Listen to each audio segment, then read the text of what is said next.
Pikap alanda nəyə diqqət etməliyik? Bu avtomobil haqqında və bu avtomobil haqqında bilmədiyiniz nə varsa, hamısını bax bu verilişdə biləcəksiniz. Şəhər içində komfortu, yoxsa dağlarda dözümlü olanı seçək? Qarşınızda Dongfeng Nissan Z9 və Mitsubishi L200 5-ci nəsil. Tam yeni Dongfeng Z9 Heç belə yolsuzluqla getdiyimi hiss belə etmirəm.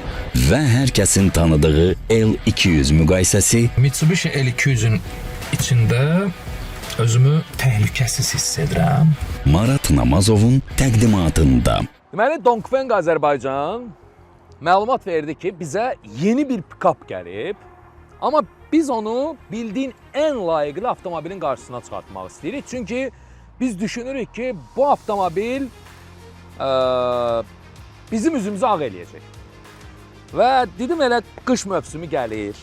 Bax, bu avtomobillərin tam vaxtıdır. Elə mənim üçün də ən layiqli avtomobil pikap aləmində 4-5 marka model varsa, onda biri Mitsubishi L200'dür. Amma bu avtomobil haqqında və bu avtomobil haqqında bilmədiyiniz nə varsa, hamısını bax bu verilişdə biləcəksiniz.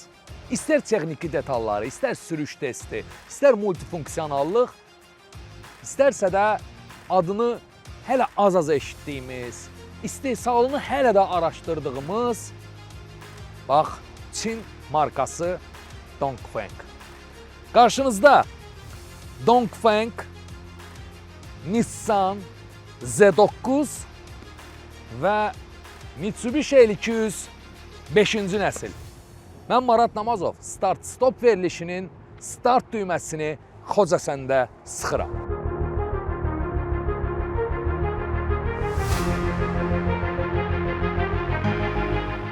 Z9-un at gücü 435, L200-də isə 181-dir. Z9-un mühərrikində fırlanmanı 240, L200-də isə 430-dur.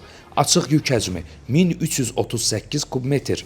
Z9-da, L200-də isə 1095 kubmetrdir. Z9-un çəkisi 2240 kiloqram, 1925 kiloqram isə L200-dədir. Z9-un uzunluğu 5498 mm, eni 1950 mm, hündürlüğü isə 1904 mm-dir. L200-ün uzunluğu 5300 mm, eni 1815, hündürlüğü isə 1795 mm-dir.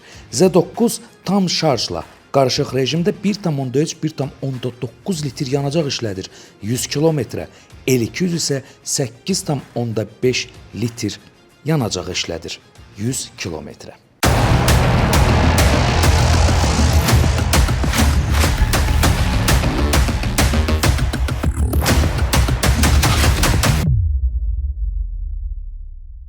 Pikap deyiləndə Azərbaycanlıların ağlına gələn 4-5 avtomobil model marka var. Toyota Hilux, Nissan Navara, Volkswagen Amarok və Mitsubishi L200. Bax, bu 4 marka bu pikapların içində isə kral olaraq tanıdığımız, daşdöyan dediyimiz, illərlə idarələrdə, insanların evlərinin qarşısında, nə bilim, bizneslərdə çapılan, amma hələ də sürülən, bax, bu avtomobildir. Bugün bu avtomobili Dongfeng Z9-un qarşısına elə belə çıxartmamışam. Ən güclü rəqibi çıxartmışam onun qarşısına. 2015-ci ildə 5-ci nəsil, bu gördüyünüz nəsil istehsal edildi və 2018-19-cu ildə isə facelift olundu. Qarşınızda olan L200 avtomobili facelift olunmuş versiyadır. 2023-ün sonları, 2024-cü ildə isə istehsal olundu 6-cı nəsil L200.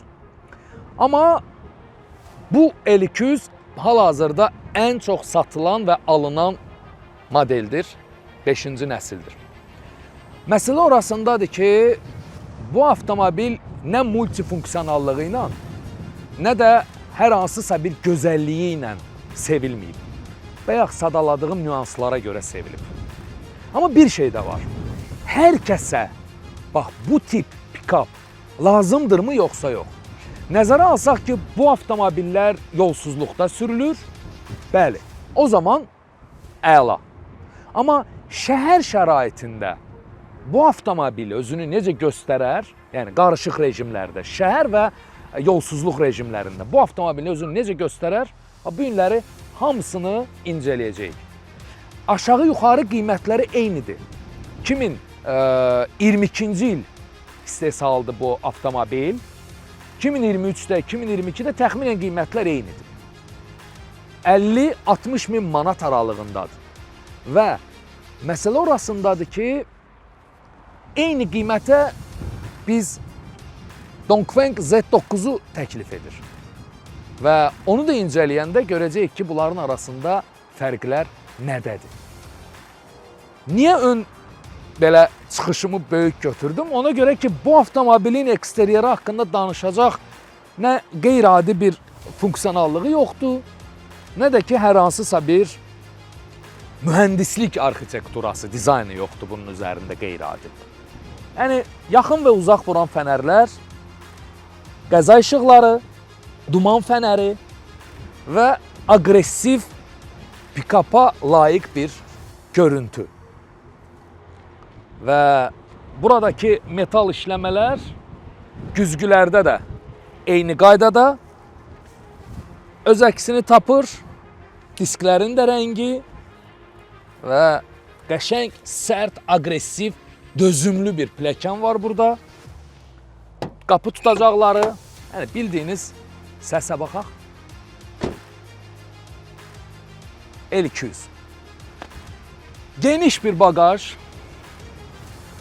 və hop, baxın. Yəni komfort düşünülməyib bu avtomobildə, amma kifayət qədər də geniş bir bagaja sahibdir. Bu avtomobilləri harada çəkək deyəndə rejissorumuz dedi ki, gəlin Biləcəridə çəkək. Dedim, niyə? Kimdir bunu Biləcəridə çəkən? Dedi, əgər bu avtomobilə Biləcərinin yollarına dözəcəksə, deməli testdən keçir. Mən də deyirəm ki, yox da, bu avtomobillər şəhər içində sürülmür. Deyir, yox, əksinə, sürülməlidir. Ona görə ki, biz həyət evində qalırıq və bizdən tonla zibil çıxır. Həmin zibilləri mütləq mən sedana yerləşdirə bilmirəm. Cipin salonuna qoymaq olmur. Mütləq pikapın arxasına qoymaq lazımdır. Ona görə də əslində mənim də ağlıma batdı da. 5 nəfərlik var, off-roaddır və istədiyin hər şeyi də bu avtomobildə daşıya bilirsənsə, niyə də sən sürəsən SUV, amma sürməyəsən pikap? Ağıllı fikirdir. Düşünürəm ki, növbəti pikap çəkilişləri olsa, Biləcəriyə sala bilərik. Deyilənə görə yolları bərbad vəziyyətdədir. Belə. Və ənənəvi Mitsubishi L200-ün stikeri həqiqətən də belə gözəl görsənir. Mən istəyirəm ki, vaxtınızı çox almadan keçək interyerə və burada nə belə deyim də açarsız daxil olma var, nə bir şey var, heç nə yoxdur. Pultla, açarla, sadə, bax, belə bir şeydir. Və bu avtomobili bizə Canub Avto təqdim eləyib. Onlara da təşəkkürümüzü bildiririk. Patandart avtomobil bazarında yerləşir salonları. Bundan orada hardasa bir 5 dənə gördüm.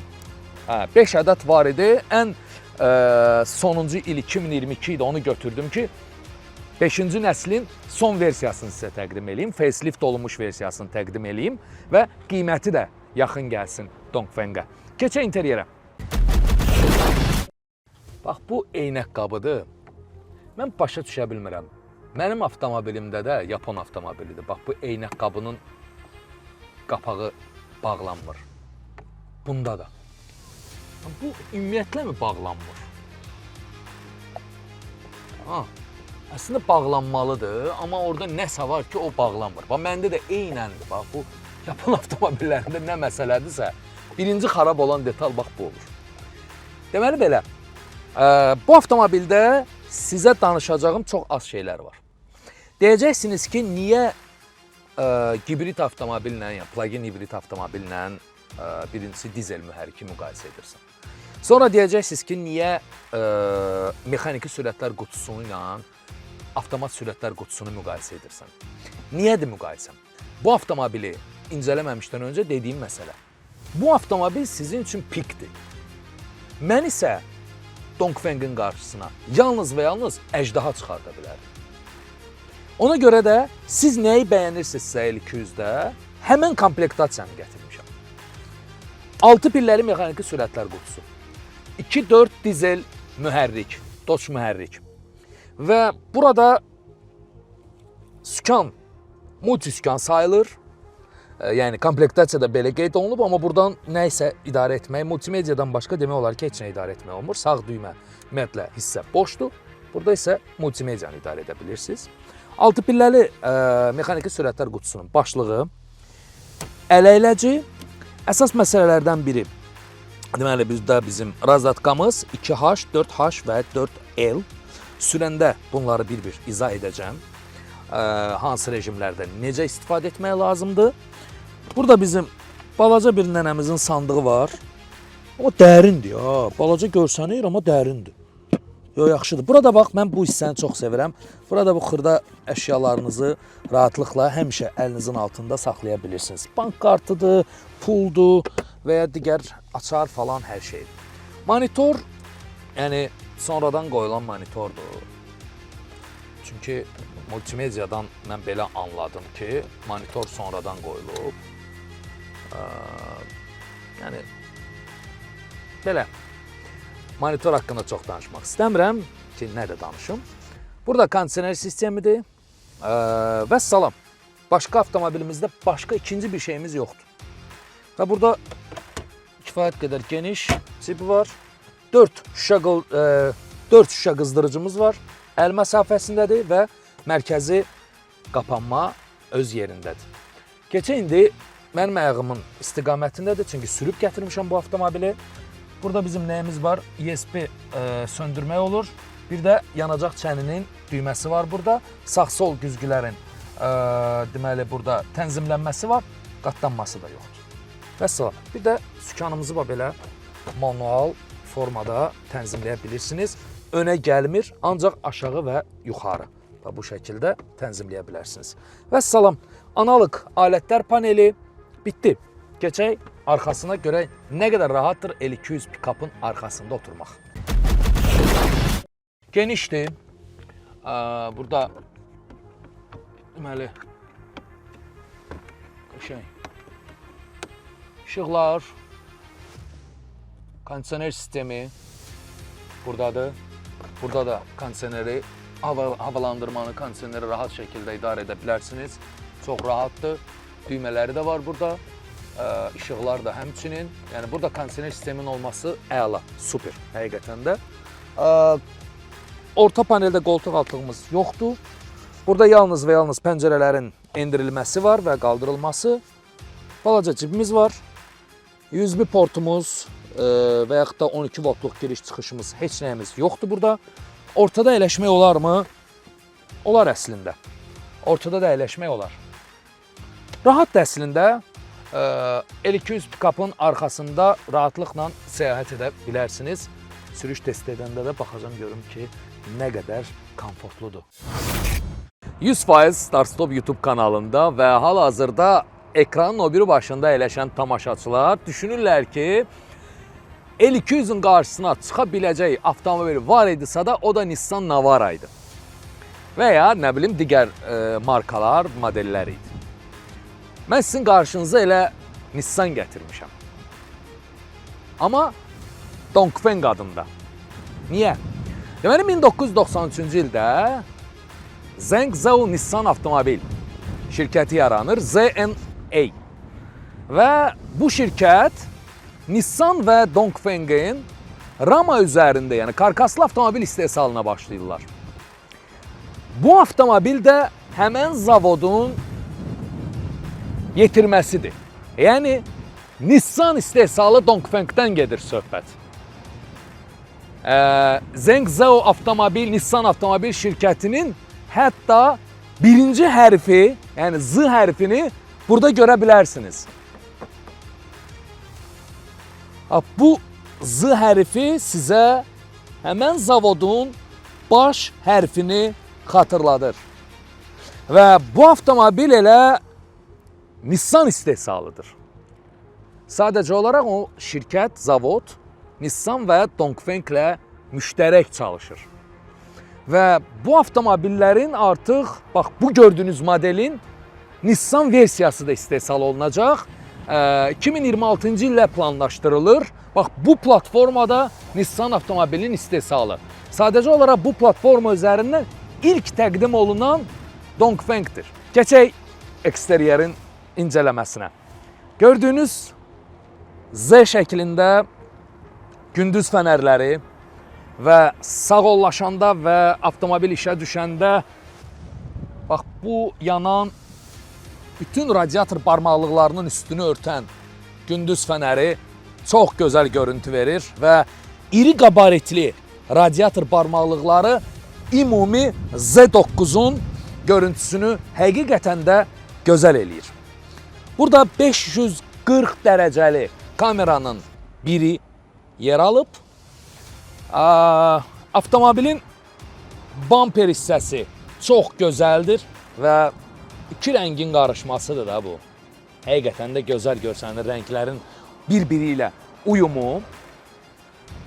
Avtomobilin iki nəhəng elə böyük qapısı var, çünki salon həqiqətən də böyükdür. İstər pilləkənin üstü, istərsə də qapının bax bu hissəsi dizayn bir-birini tamamlayır. Diskinin dizaynını bəyənmədim. Daha belə futuristik bir şey gözləyirdim. Açarsız daxil olma. Okay, let's go. Qapı kifayət qədər ağırdır. Öyrəşdiyimiz o ənənəvi Çin avtomobillərinin ağırlığında deyil. Həm ölçüsü böyükdür, ona görə də çəkisi də ağırdır. Burada AC və DC çıxışlarımız var. Buradan rahatlıqla şarj edə bilərsiniz. Avtomobil plug-in hibriddir və təsəvvür edin ki, dolu şarjla 1,7, 1,9 litr 92 yanacağı işlədir. Niyə 92? Niyə 1,5 turbo mühərrik, amma 92 onu da izah eləyəcəm. Usta nə deyir rubrikasında. Keçək avtomobilin arxa görüntüsünə.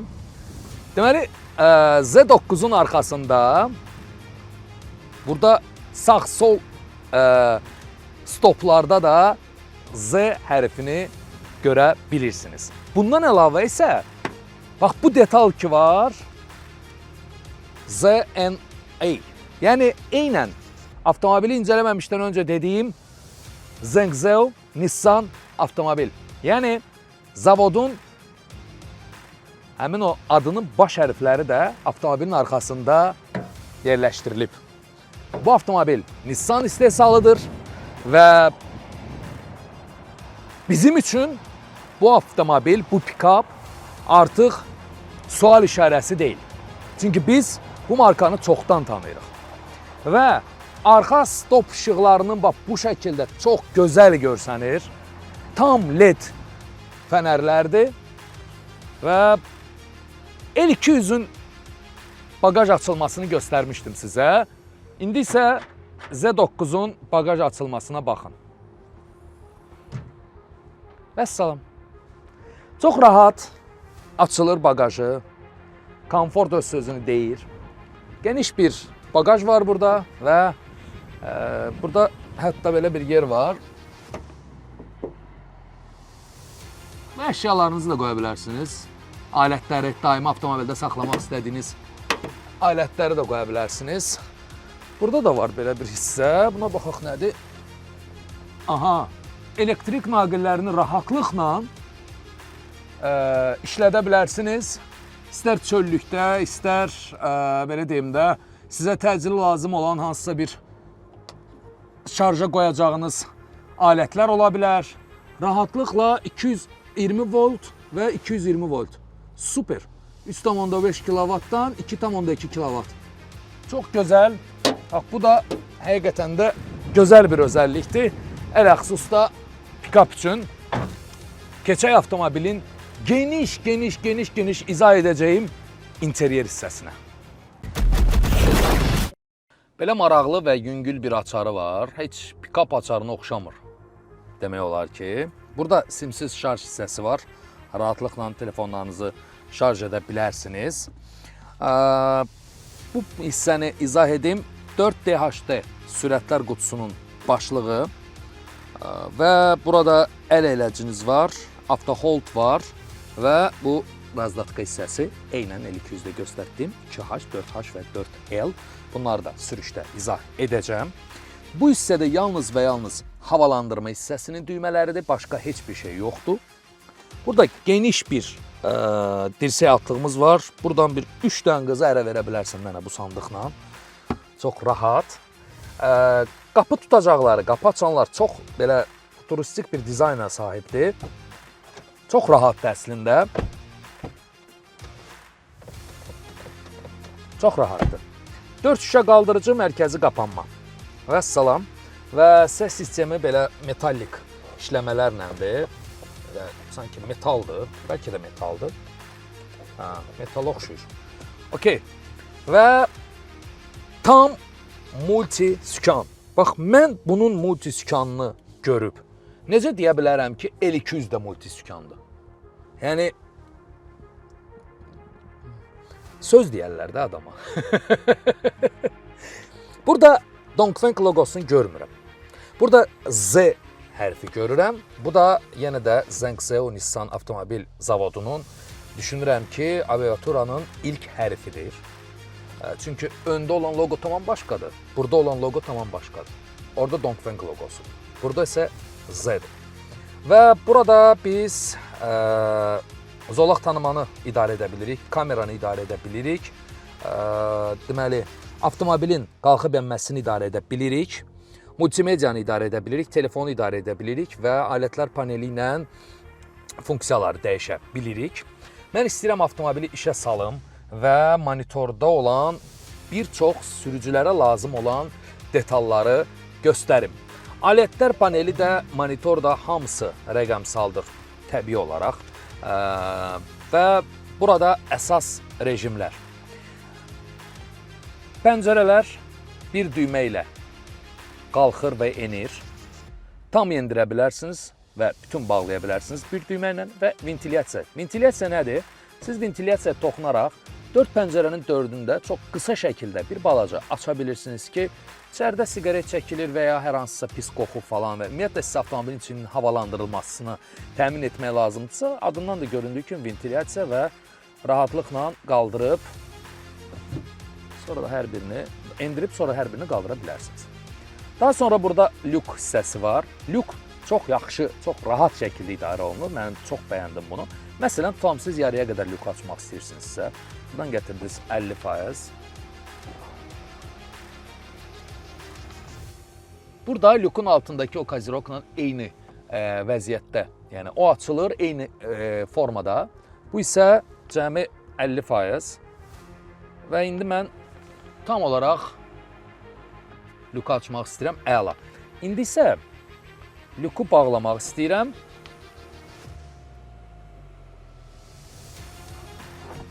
Amma bax, bu cür panoramik dam görmək istəyirəmsə, okey, kaziroku bağlamırıq və eyni formada da burada da, məsələn, yarıya qədər kaziroku bağlamaq istəyirik.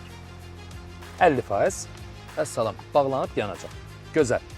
Daha sonra isə əsas məsələ. Deməli, avtomobilimiz plug-in hibriddir. Burada siz nə edə bilirsiniz? Avtomobil işə düşdü. Hibrid sistemi ilə idarə edə bilərsiniz. Elektromobil kimi idarə edə bilərsiniz. Və ümumiyyətlə daxili yanma mühərriki qoşularaq idarə oluna bilər və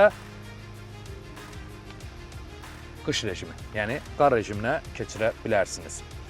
Burada deməli enerjinin baxın buradan niski, sredni, visoki, yəni aşağı, orta və yüksək səviyyədə enerjinin dövr etməsi, bu avtomatik olaraq hibrid və plug-in hibrid elektromobil sürənlər bunu bilirlər. Tormuz bir balaca əyləc, yəni zəifləyir və bərkir və yumuşalır bu hissələr. Yəni bu tam olaraq enerjinin dövriyyəsinə təsir edən bir rejimdir. Daha sonra sükanın rejimi var burada. Standart, komfort və sport. Təbii ki, sport olanda ağır olacaq. Mən hər zaman bu funksiyası olan avtomobilləri sportda sürürəm, çünki belə daha rahatdır. Komfortda isə çox yumuşaq. Yəni bunu şəhər şəraitində komforta qoya bilərsiniz. Avtomobilin idarə edilməsində burada var bizdə deməli işıqlarını demək olar idarə edə bilirsiniz burada. Nastroyka bayaq göstərdiyimiz kimi, yəni sürüş rejimlərini dəyişə bilirsiniz burada. Eyni qaydada sensorları qoşa bilərsiniz. Yəni belə deyim də, toqquşma əleyhinə olan sensorlar, zolaq tanıma sensorları, hər birini buradan qoşub idarə edə bilərsiniz. Deməli, gələk multimedia hissəsinə. Burada kondisioneri idarə etmək olur, zənglərə cavab vermək olur, kameranı qoşa bilirsiniz. 540 dərəcəli kameramız var. Arxa kamerası, hətta bagajın da kamerası var burada. Sağ, sol və ön və yuxarıdan bu 540 dərəcəli artıq hər avtomobildə olmayan bir özəllikdir. Multimedia özəlliyi, amma burada təəssüflər olsun ki, Apple CarPlay görmədim, amma onun alternativi olaraq Carbit var. Carbit Link proqramını telefonunuza yazırsınız, burada görürsünüz QR kod. İstər Androidlər üçün, istər iOS-lar üçün Apple CarPlay funksiyasını oynayır burada. Oturacaqların ventilyasiyası, oturacaqların isidilməsi, sağ-sol oturacaqların masaj və burada oturacaqların hər birinin idarə etməsi düymə ilədir. Heç nə burada manual deyil. Bu avtomobilin multifunksiyonallığından danışsam, gərək mən ən azı 3 saatımı ayıram bu avtomobil üçün. Ona görə də çox uzatmaq istəmirəm. Burada cibimiz var, geniş. Bax, Çin avtomobillərində bu Changan A07-də də bax, belə bir dizayn idi. Çox xoşuma gəlmişdi, çünki burada əməli başda yer qazanırsan. Burada USB çıxış da var. 2 USB çıxış burada var. Əssalam. Düşünürəm ki, bir əzdə qalsam avtomobilin içində verilişin vaxtını 2 saat uzatmalı olacaq. Ona görə də mən ayağıma uyğun tənzimləyirəm avtomobili. Vəssalam. Aha, mənə uyğundur. Keçək görək Z9-un Dongfeng'in arxa salonunda səyahət etmək nə qədər rahatdır. Orta paneldə ona görə oturdum ki, burada orta paneldə oturmaq L200-dən daha rahatdır. Çünki ənənəvi olaraq Çin avtomobillərinin heç biri tuneldən istifadə etmirlər avtomobillərində. Və bu çox gözəldir. Bu tam olaraq 3 nəfərin eyni haqla avtomobilin arxa salonunda səyahət etməsi deməkdir. Yəni, üçünün də haqqı birdir. Deməli belə, burada bizim kondisioner 4 çıxışlı klimat kontrolun 2 çıxışı var və burada USB çıxış, Type-C çıxış və bir şüşə qaldıran və burada da yoxdur dirsəyatlığımız, pick-up olduğuna görədir yəqin ki. Və uşaqların kreslolarını qoymaq üçün hissə də var burada və diz məsafəsini isə görürsünüz. Çox geniş bir diz məsafəsi var, açılan panoramik dam var ki, darıxmırsan, istəyəndə göyə baxırsan, istəyəndə belə baxıb ulduzlara nəyisə xəyal eləyirsən. Çox gözəldir. Mən ümumiyyətlə səmanı çox sevdiyimə görə avtomobillərdə lüku çox sevirəm. Burada da bir pick-upda panoramik lük və bütün damın açılması həqiqətən də avtomobildə darıxmamağa səbəb yaradır arxa oturacaqda əsasən də.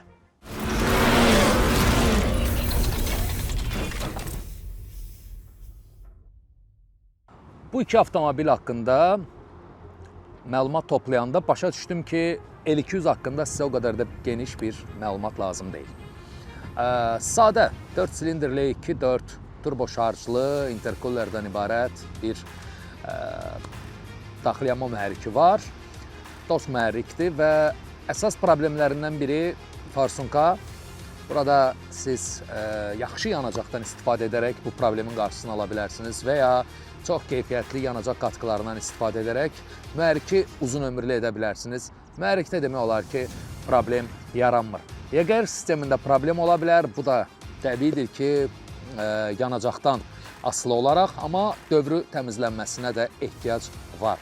Turbonu qorumaq üçün isə mütləq və mütləq 530 qatılığında Asiya C3 standartında mühərrik yağı istifadə etməlisiniz. Çünki avtomobil həm də sajvi filtr, yəni DP filtri ilə təchiz edilib. Tutuldusa, qara tüstü, avtomobildə boğulma, nə desəniz baş verir. Hətta mühərrik dağılmasına qədər də gətirib çıxarda bilər. Askı sistemi isə çox dözümlü və demək olar ki, dağılmaz bir sistemdir L200-də. Amma məsələ nədir? Komfort cəhətdən L200-dən komfort gözləməyin. Askı sistemi çox sərtdir, amma nəticə etibarilə dözümlüdür. Sürətlər qutusu isə 6 pilləli mexaniki sürətlər qutusudur.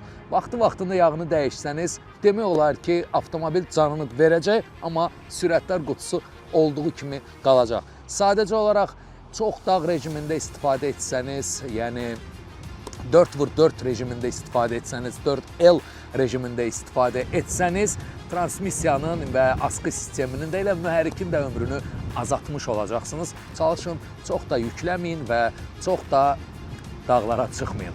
Ona görə də düşünürəm ki, şəhər və kənd həyatını birlikdə yaşamaq istəyənlər üçün isə Dongfeng Nissan Z9 var.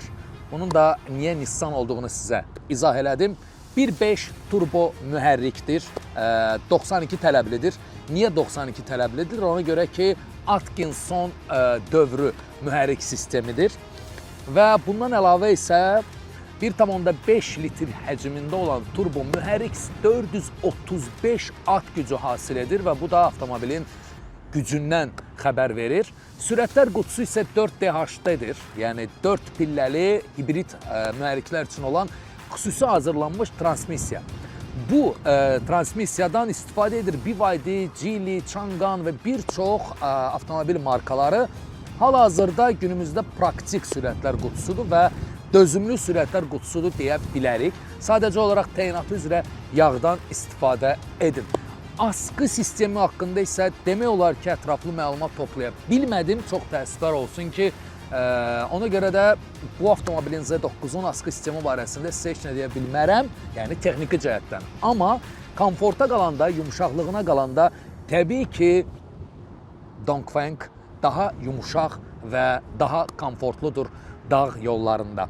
Belə, bu avtomobillərin texniki göstəriciləri və necə qulluq olunması haqqında isə qısa məlumat verdim. Keçək sürüş testinə.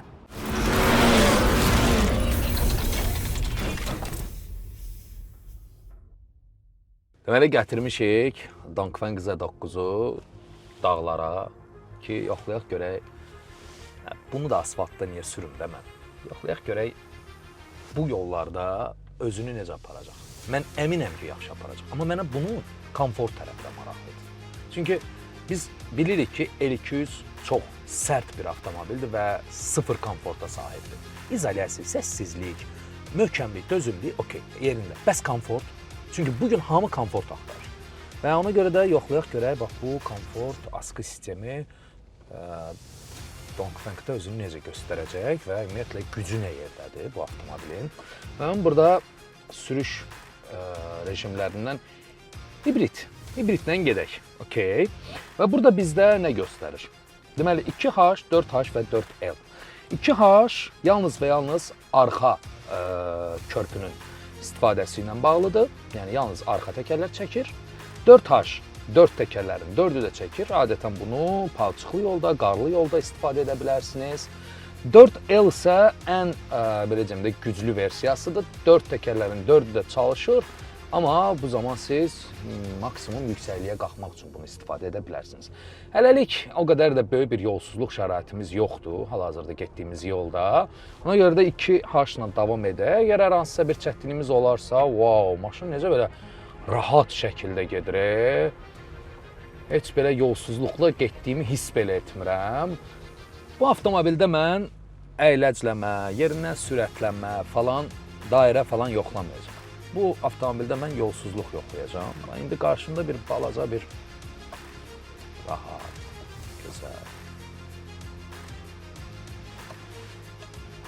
çox yüngül bir formada keçdi. Burada indi bir yüngül yolsuzluqlar var. İndi biraz daha dərin oldu. Baxaq burada. Demək olar ki, mən heç nə hiss etmirəm. Məncə operator da məndən razıdır. Çünki ümumiyyətlə yırğalanmır kameramız. Avtomobil çox belə nəhəng və iri qabaritlidir. Salon çox gözəldir. Yəni burada heç müqayisəyə gəlməz salon əslində. Amma komfort idealdır. Yəni mən ümumiyyətlə yolsuzluqda olduğumu hiss etmirəm. Amma bu avtomobili mən tez-tez səyahət edən, ailəvi tez-tez rayon səyahətlərinə gedən, piknikə gedən, bax o gənc müasir ailələr var, onlar üçün daha çox tövsiyə edərdim bu avtomobili. Çox gözəl, çox yumuşaqdır. Yəni o ailədə heç kim inciməyəcək bu avtomobillə yolsuzluqda səyahət etsəniz. Yəni çox gözəldir həqiqətən də. Bu dəqiqə hal-hazırda dərin bir çalanın içindən keçirəm, dərin bir yarğanın. Çox belə komfortlu bir formada keçir avtomobil üzərindən. Bu avtomobili Azərbaycanda yolsuzluqda ilk mən sürdüm deyə bilərəm. Amma ümumilikdə Dongfeng və Nissan bu avtomobili 2 milyon kilometr müxtəlif hava şəraitlərində və müxtəlif yol rejimlərində test ediblər və testdən 100%lik nəticə ilə çıxıb.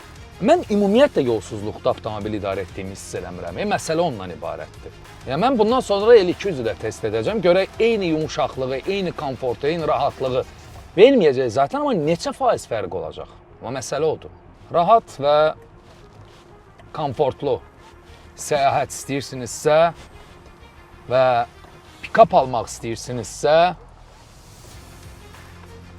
digər başqa bir pikapla bu avtomobilin arasında qalacaqsınızsa, heç soruşmadan, heç düşünmədən Z9.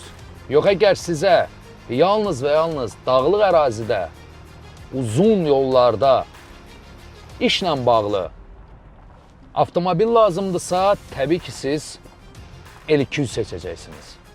Amma təsəvvür edin, bir pikap sürürsünüz və yanacaq sərfiyyatı 1,3, 1,9 litrdir tam şarjla. Çünki bu plug-in hibriddir. Belə bir pikap məncə siz 5 il bundan öncə xəyal etmirdiniz. Və əsas məsələlərdən biri pikaplarda. Salon tamamilə səssizdir. Tamamilə səssizdir. Düşünürəm ki, biraz da qaz vermək istəyirəm avtomobilə sürətlə, yolsuzluqda. Hop, hop, hop, hop, hop, hop, qəşəng. Və super. Zəng edirsiniz, bax, hal-hazırda Ulduz 8999 nömrəsinə, Dongfengə və bu avtomobili mənim kimi test edirsiniz. Və bu avtomobilin komfortunu bəyənəcəyinizə sizə 100% əmin edirəm. İndi isə keçək Mitsubishi L200-ün, o canavarın, o dözümlü əjdahanın sürüş testinə. Mitsubishi L200-ün içində özümü belə çox təhlükəsiz hiss edirəm. Çünki bir, bu avtomobili tanıyıram. İki, bu avtomobildə sanki mənə belə o təhlükəsizlik, o Yapon avtomobillərinin insana veriyor təhlükəsizlik hissi var. Bax, bu avtomobildə də o hissi keçiriyor. Bu avtomobili bizə Canıb Avto təqdim edib, Patandortda avtomobil bazarında yerləşirlər. Nömrələrini və ünvanlarını görürsünüz hal-hazırda ekranlarımızda. Və Canıb Avtoda bu avtomobildən mən bugün gedib bu avtomobili götürəndə bir 4 dənəsini gördüm.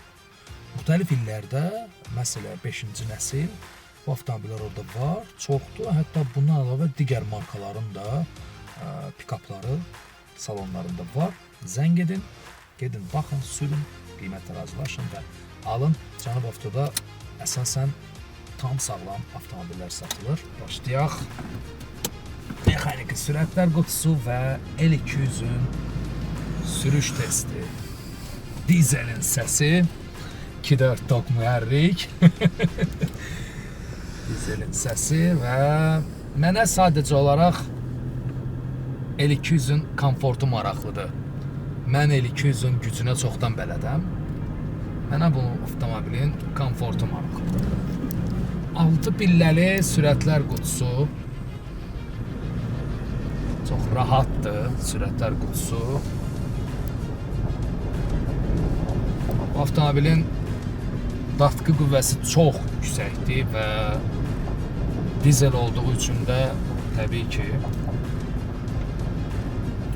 Amma yanacaq sərfiyyatı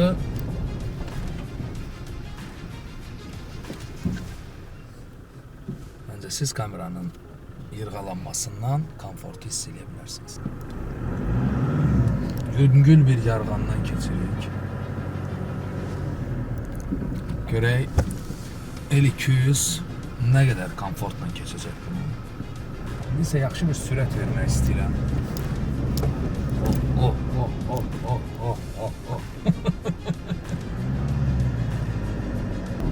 Həmişə deyirəm, həqiqətən də sərt avtomobildir.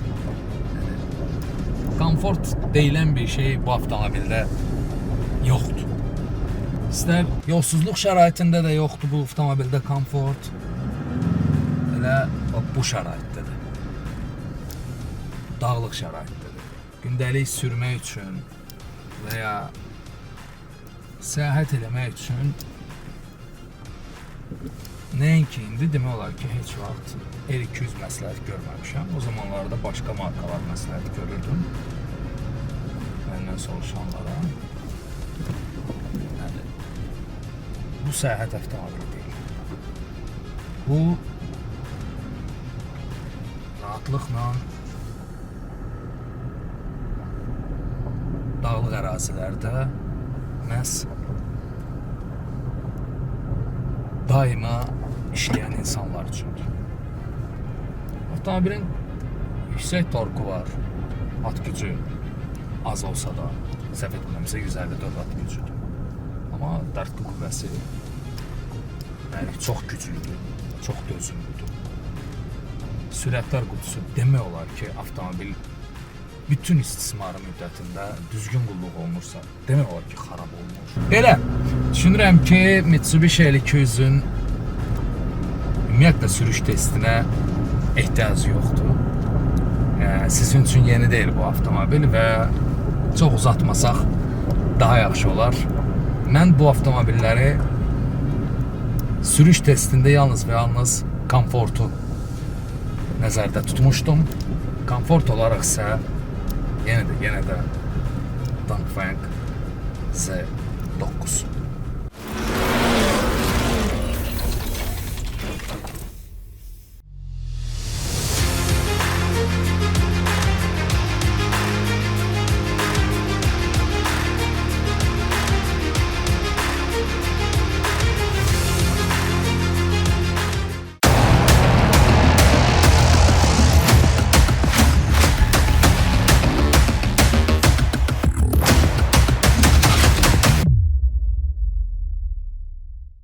Bu avtomobilləri necə lazımdırsa incələdik. İstər dağlıq ərazilərdə sürdük, istərsə də texniki detallarını incələdik, istehsal proseslərindən danışdıq, nəsillərini müzakirə etdik və düşünürəm ki, artıq Nissan Dongfeng yoxsa Mitsubishi L200 sənə lazımdır yoxsa yox, tam olaraq bildin. Amma gəl mənim də məsləhətimə qulaq as. Əgər mən şəhər və dağ şəraitlərində sürmək istəyirəmsə pick-up, səyahət etmək istəyirəmsə, o zaman Dongfeng Z9. Yox, mən ancaq dağlıq ərazilərdə sürəcəmsə avtomobilimi, o zaman Mitsubishi L200. Beləliklə, mən Marat Namazov, Start Stop verilişinin stop düyməsini sıxıram.